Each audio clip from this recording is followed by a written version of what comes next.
obsession, passion, undying love, genius and madness.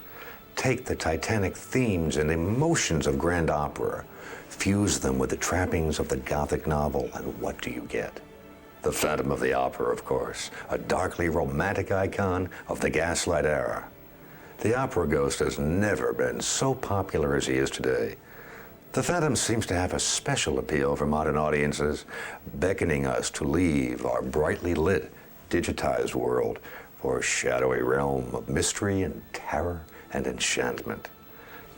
I've reserved special seats in box 5, but I warn you, it's supposed to be haunted. But at least it's not underneath the chandelier. All over black. And his eye staring at me. His eye? Eye. One eye in the middle of his forehead. He has a long nose and a big red beard. You make me nervous. And his nose, there is no nose. No, he really has no nose. And how far will he go in pursuit of his passion?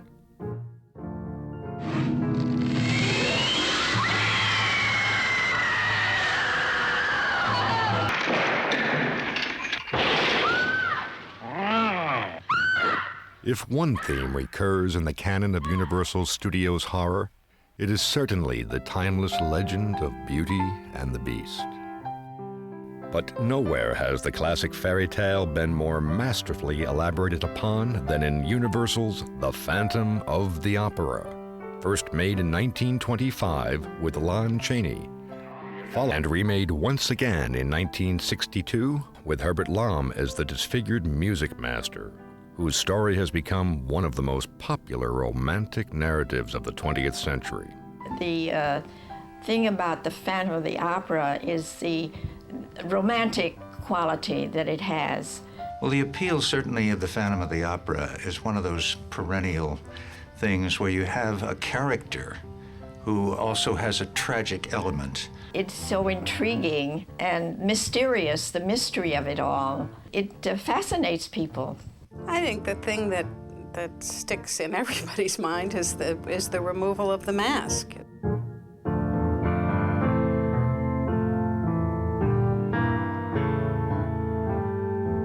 Take off that ridiculous mask when you speak to me.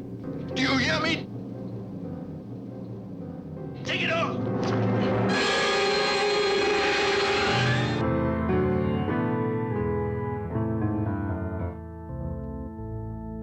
The Opera Ghost was the creation of a Frenchman, Gaston Leroux.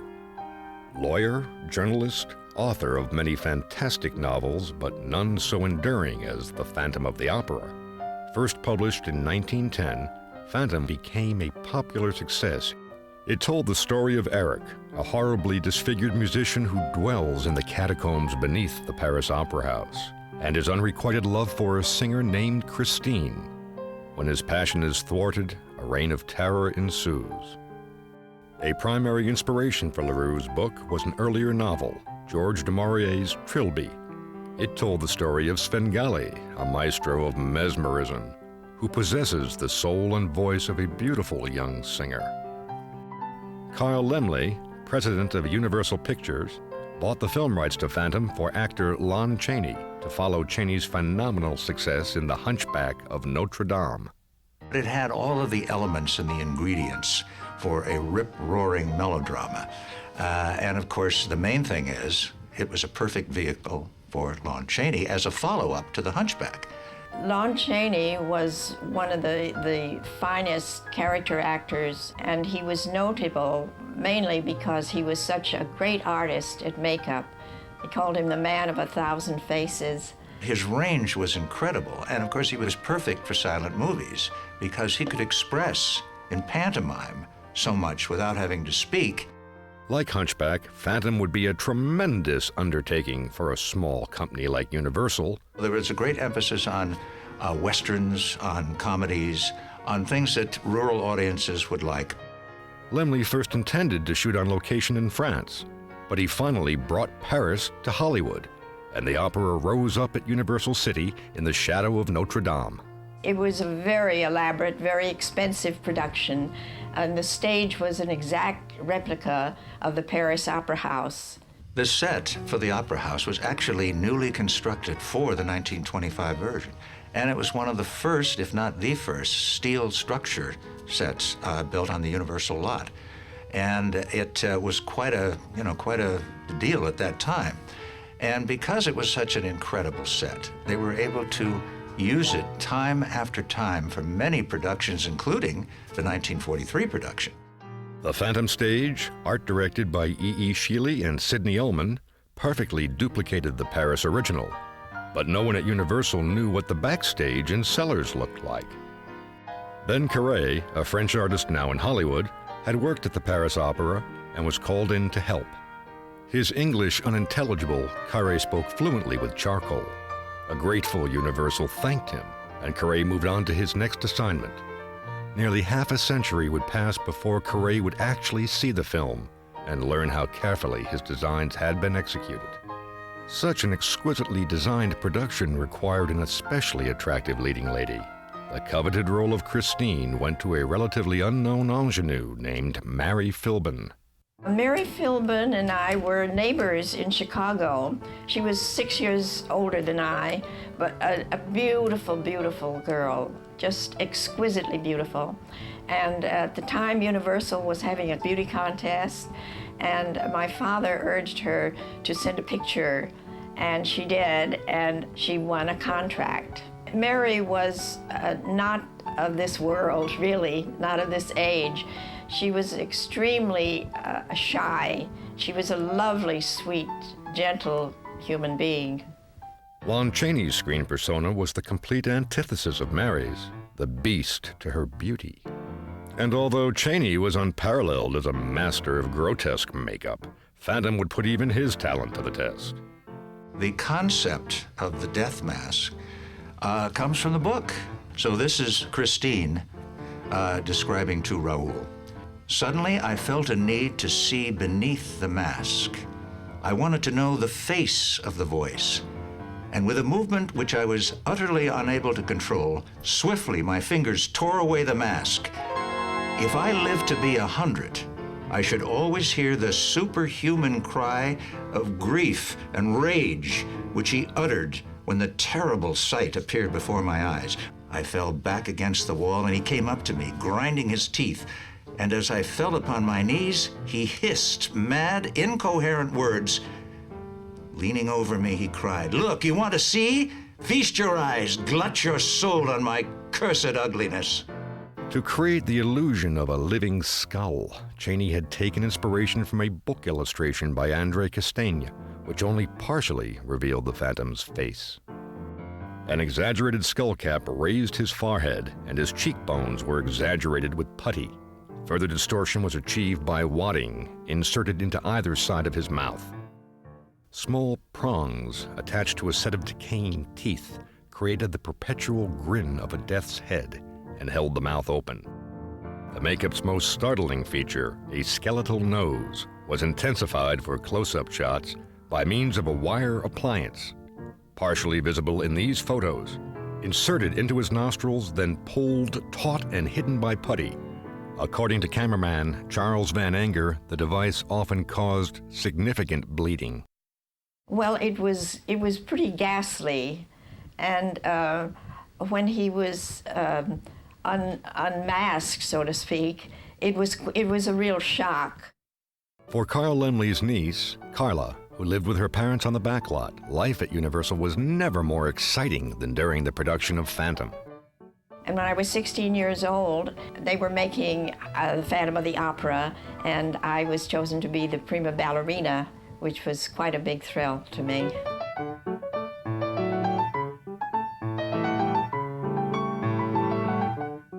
Phantom's director, Rupert Julian, was also thrilled. After 10 routine years as an actor and director with Universal, the former Percival T. Hayes, son of a New Zealand pub owner, had landed in clover. Having replaced Erich von Stroheim on Merry-Go-Round, which had also starred Mary Philbin and Phantom leading man Norman Carey, Julian was now the studio's star director, dignified, sartorial, With an impeccable waxed mustache, he was very, very strict, and also very mediocre. Almost immediately, Rupert alienated crew and cast alike. Phantom cameraman Charles Van Enger personally recounted the details to film historian Rudy Belmer in 1962. The eyes went heavenward, and he said that Rupert Julian and Lon Chaney, after the film had started production, did not get along at all. And in fact, it got to a point where Mr. Van Enger was the kind of go-between, and that the two of them didn't speak. With Van Enger the messenger boy, Chaney sent word to tell Rupert to go to hell. Van Enger cautioned Julian to beware lest an arc lamp accidentally drop from the rafters. Norman Carey, on horseback one day, became so angry at Julian that he charged the director's platform, riding down the cameras. Julian's wife, Elsie Jane Wilson, punctured his pomposity constantly, endearing her to the crew and smoothing production considerably. If the behind-the-scenes battles were colorful, so was the film itself. The new two-color Technicolor process was used for scenes of spectacle and pageantry. With over $500,000 spent and the New York opening set for February 1925, a January preview was a disaster. Laemmle fired his general manager. Rupert Julian walked out. Director Edward Sedgwick, a Western specialist, reshot 60% of the film. Action and comedy would save the day. Norman Carey now had Ward Crane as a Russian count to duel with for Mary Philbin's affections, and comedian Chester Conklin to duel wits with. In April, San Francisco got an eyeful. Gales of laughter greeted the movie. The story drags to the point of nausea, said one critic. The picture was pulled. Laemmle fired the new general manager and entrusted Phantom's salvation to a woman, director Lois Weber. She supervised the cut and paste of all Phantom footage. In the preview version, Eric's soul had been redeemed by Christine's kiss, and he died literally of a broken heart.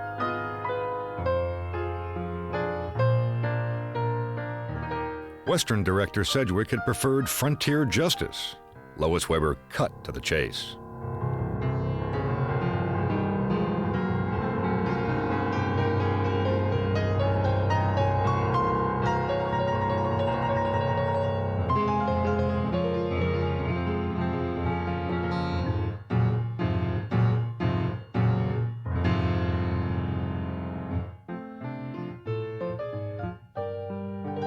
The Phantom of the Opera finally opened in September. Final cost, $632,000. It was a sensation, grossing more than $2 million. It was one of the last hurrahs of the silent cinema. Then in 1927, everything changed. Movies had found their voice.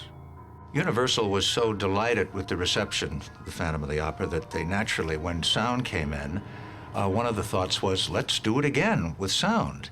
The return of the Phantom was announced. All talking, all singing, all Technicolor, but no Chaney. The man of 1,000 faces resisted becoming the man of 1,000 voices. When Lon Chaney did speak, it would be for Louis B. Mayer, not Carl Laemmle. Universal's talking Phantom required some technical sleight of hand. Universal retrofit the original Phantom in sound. Prohibited by contract from dubbing Chaney's voice, Universal simply wrote his dialogue in the third person, as if delivered by an emissary, and looped it only over shots of his shadow, avoiding mouth synchronization. Don't be afraid. No harm shall come to you, Christine. The master is waiting. Walk to the mirror. Have no fear. 40% of the film was reshot in synchronous sound. Trade papers called the results breath-talking. But the microphone rang down the curtain on the careers of both Mary Philbin and Norman Carey. You know, I wonder what prompted them to give you this chance. Why, my voice, naturally. The new opera inserts were weekly staged by director Ernst Laemmle, filmed by locked-off cameras.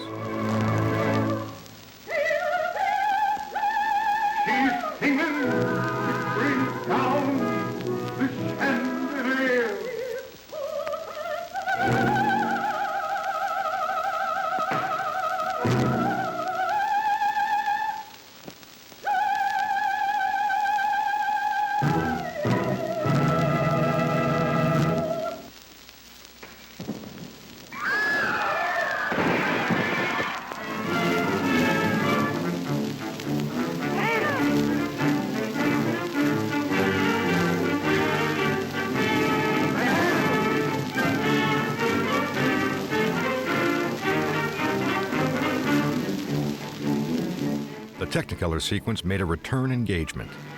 And so did Lon Chaney, even if his lips were contractually sealed.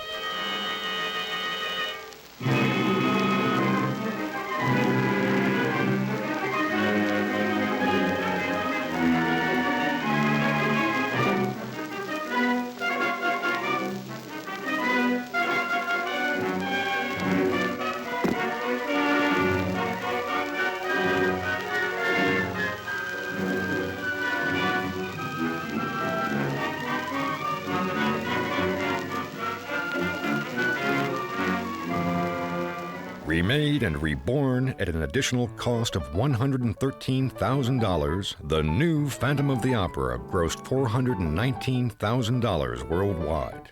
Welcome money indeed for Universal in the first year of the Great Depression. The Phantom of the Opera, in sound, opened January 4th, 1930. 3 weeks later, Lon Chaney signed with MGM for his first and only talkie, The Unholy Three. But 6 months later, the man of 1,000 faces was dead. The silent cinema died with him.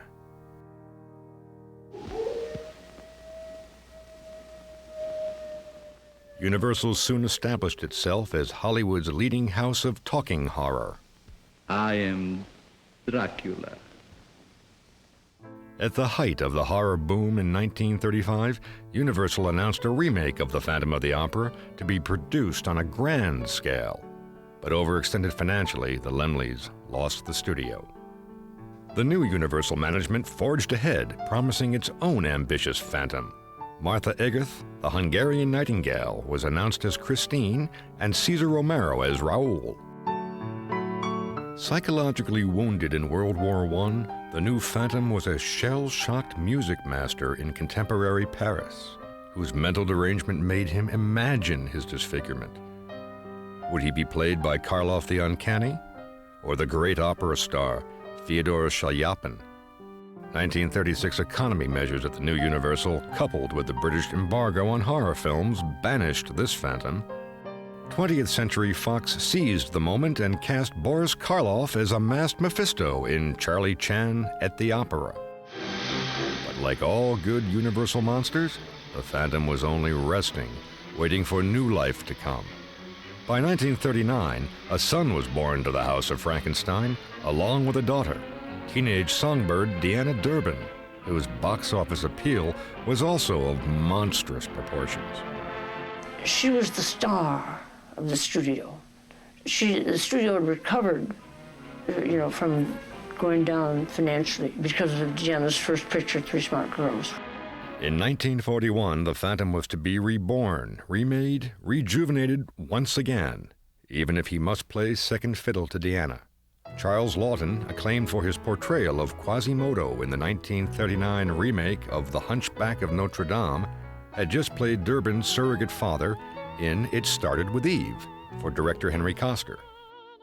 Why not, thought Koster, reunite them and make Eric and Christine father and daughter?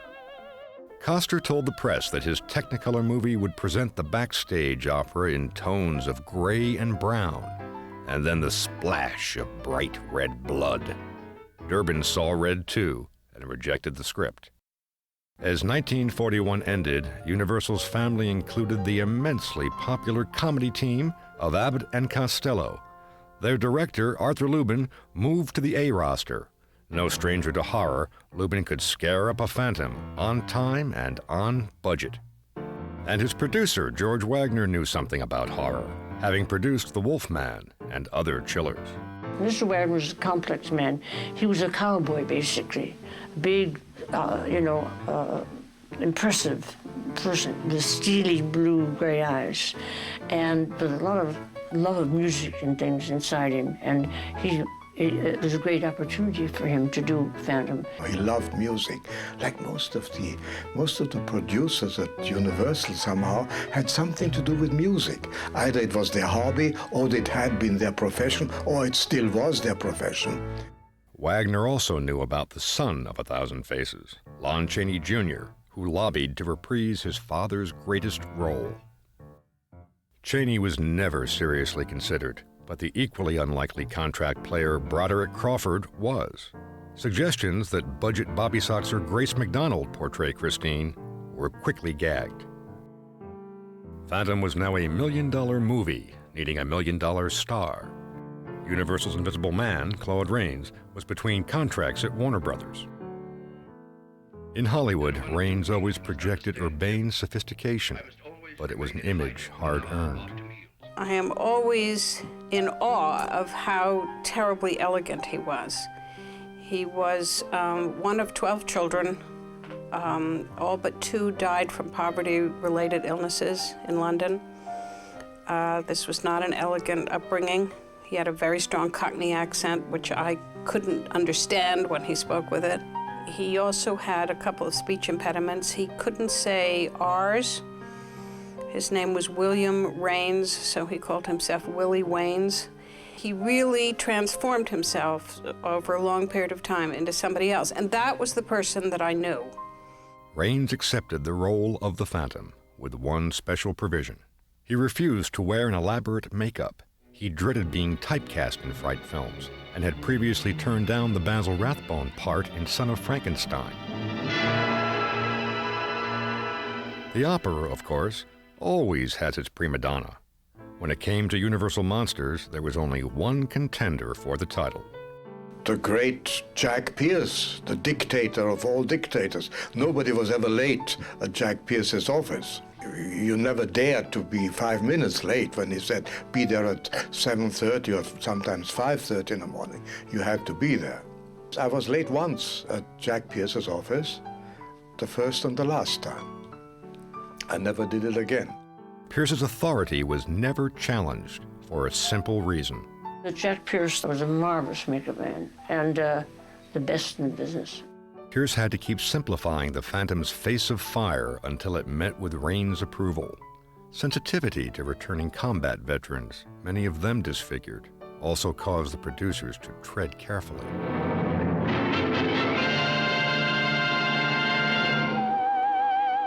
As late as December 1942, Universal's junior songbird Gloria Jean seemed to have the part. But when pre-recording started before Christmas, the role of Christine was being played by Susanna Foster, a 17-year-old singing prodigy from the Midwest. Susanna had grown up in awe of Hollywood singer Jeanette MacDonald. She rivaled her idol in beauty and star presence. Christine, you're going to be a great and famous singer. The kind of a star Susie Foster is somebody that you feel is absolutely sincere in what she does. Lubin had the challenge of his first Technicolor production. The Technicolor process, as it was, the 3-strip process in those days, involved a special camera which had 3 strips of film in register, 2 in bipack and 1 at right angles, and a beam splitter. So that what you had, you were recording each of the primary colors. That you used a tremendous amount of light to be able to really get a good exposure on these 3 films that ran through the camera. The lighting, it was very hot on the set, and we had to wear heavy makeup. You have a Technicolor advisor. You have the Technicolor Natalie Kalmus, who came with the package, and she was advising on color, lighting, on fabrics, on sets, and she was generally regarded as a bit of a pain. Natalie Kalmus was the head of the company, and was always, every day she was on the set. The directors of photography were W. Howard Green of Technicolor and Oscar winner Hal Moore, familiar with the Phantom stage since the late silent days. Working with Hal Moore was an experience because he was with you when he was behind the camera. He was one of the great, maybe the greatest cameraman at that time. The incredibly mobile Broadway crane, which Moore had co-developed, provided remarkable views of the auditorium. Well, the color was so beautiful. The actors looked good, and the wonderful camera work, and the Golitsyn design. He's a great painter. Art director Alexander Golitsyn redressed the Opera House for Technicolor. Wartime restrictions on studio construction required ingenious use of existing sets. In its spectacle, color, thrills, music, and dramatic intensity, Phantom of the Opera was a popular entertainment for wartime audiences, the equivalent of any legitimate opera of the Gaslight era. An echo from the past, the original Raoul, Norman Carey, visited the set. He seemed pleased to meet his modern counterpart, but it is likely that he had not forgotten the bitter agonies of 1925. Free of the anxieties that had accompanied the silent film, this Phantom was a model of efficient production. All these people at Universal at that time, it was a family. We knew each other. When we came to the set, it was as if we had spent the night together, as if we had lived together in the same house. There was one family tie that retained a slight kink, the relationship between Christine Dubois and Eric Claudin. This Phantom is a tragic violinist, crippled by arthritis and dismissed from the orchestra. It's no use, Maestro. Something has happened to the fingers of my left hand. A sneak preview went badly. Then, the first night audience in Chicago howled with laughter. Had the Phantom jinx struck again? Universal management prayed. Their prayers were answered, just as Carl Laemmle's had been in 1925. Phantom of the Opera was an immediate smash, breaking records around the country. Box office receipts poured in. The most they'd ever made. Even any Durban film had never made the money that Phantom made. Phantom went on to win 2 Academy Awards for color cinematography and art direction.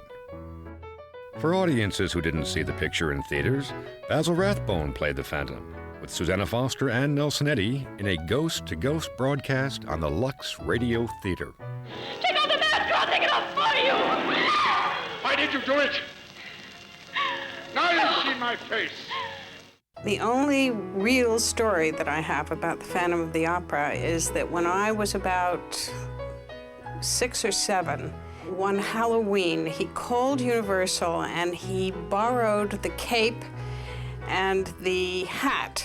And 2 of my friends and I dressed as goblins and hid under this cape. He would knock on the door and there he was, standing there doing this insane Halloween poem, and then he would open up his cape and we would jump out and say, trick or treat, trick or treat.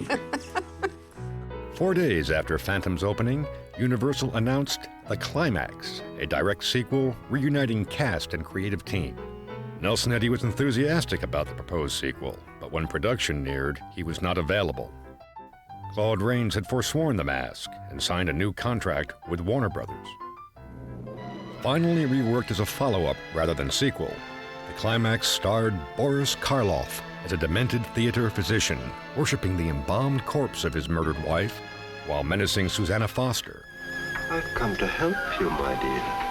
whose voice bears an uncanny resemblance to that of the deceased diva. Tonight you give your voice and your will to me. I'm in control. The Climax originally was an old show from New York in the 20s that had one horrible song in it.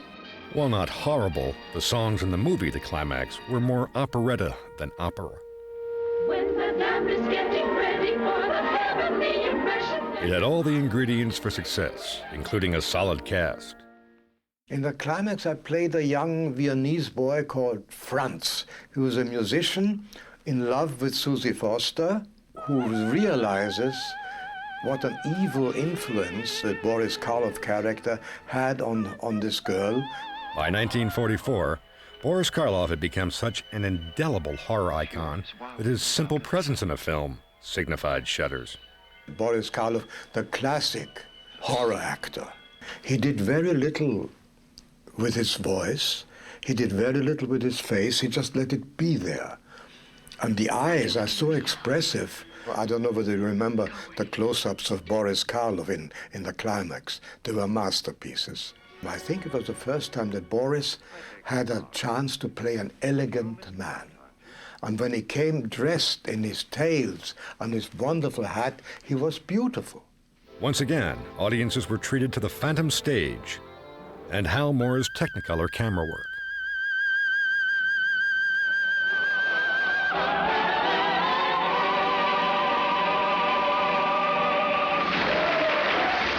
But Universal's hope to repeat Phantom's success went up in flames. Climax didn't have the name Phantom of the Opera. With that name alone, you were safe. The Climax proved more of an anti-climax at the box office. Following World War II, the Phantom lurked quietly at Universal, unmasked again for a cameo in William Castle's 1951 Hollywood Story. In 1955, another Phantom script was prepared, again set in the Gaslight era. But the new face of fear at Universal International was the creature from the Black Lagoon and other modern horrors of the fabulous 50s. Lon Chaney now was the stuff of old-fashioned melodrama, which the film story of his life became. Damn you!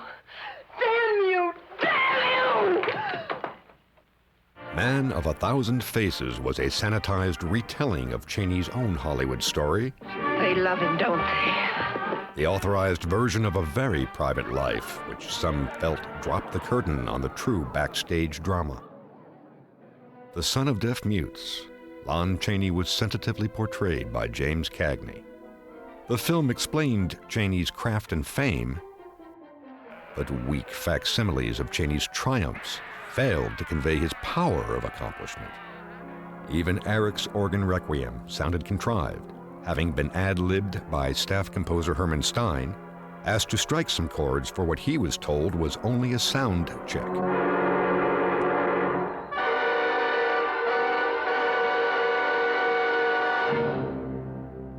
Chaney's soul remained a private mystery. Do you have to pray like that? I wouldn't know how to mean it any other way. Cut! Even a bargain basement unmasking generated excitement and inspired a new Phantom. The never-produced 1957 script confronted the ghosts of World War II. The Phantom, a dancer named Carlo Volpirno, scarred by Mussolini's fascists. The spirit of Lon Chaney lived on at Universal. There's a great new joke going around school. Don't step on that spider. It might be Lon Chaney. Very funny. In the 1950s, you couldn't step on that spider. It stepped on you. Opera, but without you.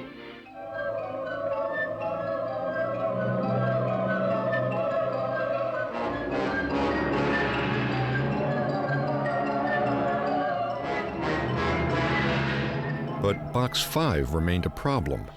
Why is that box empty over there? There have been complaints. Complaints. Voices. People do not like to sit there. Are you trying to tell me it's haunting? Director Terence Fisher, fresh from Hammer Films' triumphs, The Curse of Frankenstein and Horror of Dracula, was at the helm. Like most films that he directed, he didn't have any say in choosing the subject. The studio had the idea to make the film. They said, "Would you like to direct this?" And he would say, "Sure." But it was a subject that appealed to him. It also appealed to Cary Grant. The legend of masculine charisma approached Hammer, wanting to make a horror film. Under the pen name John Elder, producer Anthony Hines tailored his script to the star's romantic persona, only to have Grant's agent refuse his client's wish to play against type. On the rat catcher, you see, sir. Cary Grant could not go and stab the rat catcher in the eye.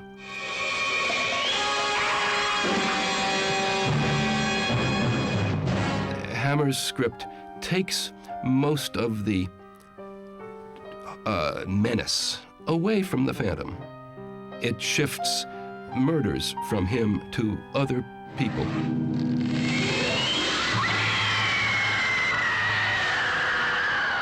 Traditional dirty tricks performed with relish by earlier Phantoms were now delegated to a malevolent imp.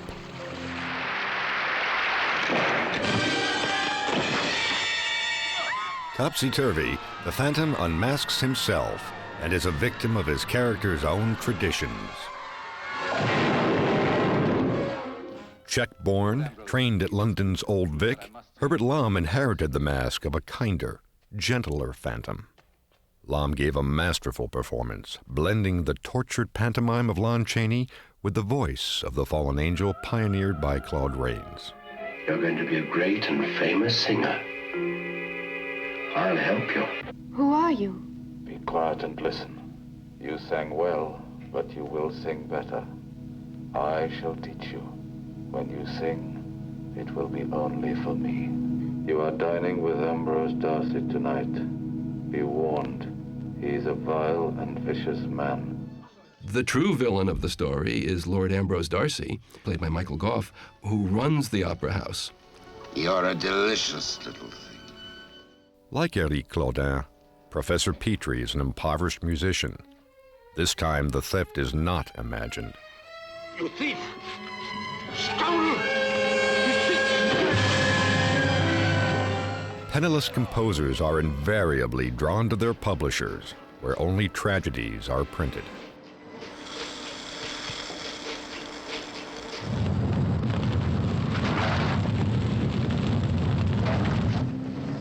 The spiritual subtext of Gaston Leroux's tale was never more boldly enunciated, as this composer of divine music finds hell, not heaven, on earth. What the devil? Good evening, Lord Ambrose. As death approaches, the fallen angel aspires to the firmament. I'm dying already. But before I go, I implore you, allow me to finish one thing. Let me teach you to use that wonderful voice that God has given you.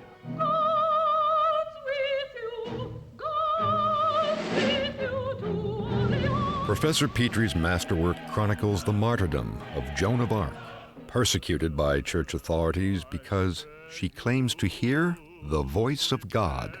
And renounce these voices you hear, declare yourself a heretic. Christine also hears a voice that warns her of evil. There are forces of evil at large in the opera tonight. Leave the girl and go while you may. A voice whose only desire is to present her a divine gift. Sing! Use that wonderful gift that God has given you. A voice that knows that martyrdom must precede sainthood. You think you can become a great singer without suffering?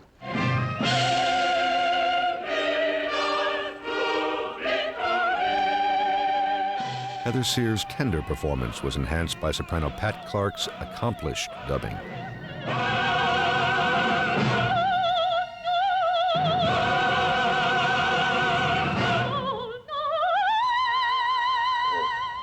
Now, the melody. To begin very quietly.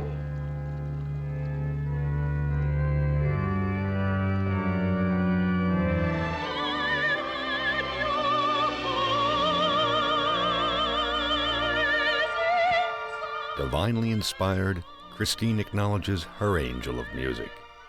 She hears his voice.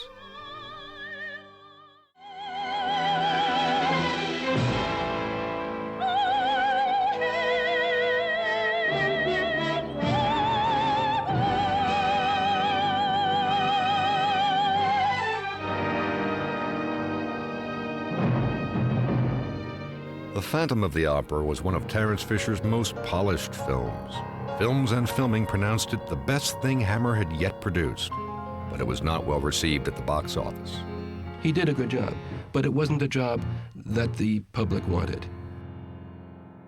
In the years following Lon Chaney's original Phantom, Universal Monsters frequently spent a night at the opera.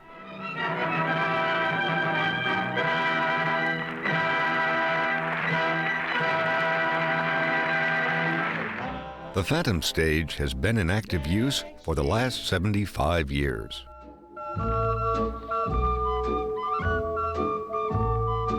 And few audiences realize how many other famous scenes have been shot in the very shadow of the chandelier.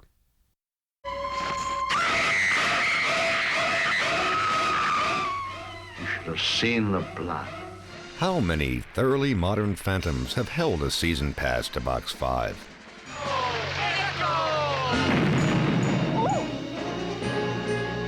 Raspberry!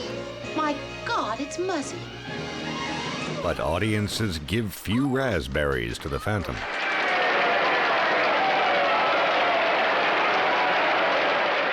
And this timeless fable of the fallen angel, told so many times, will continue to be retold.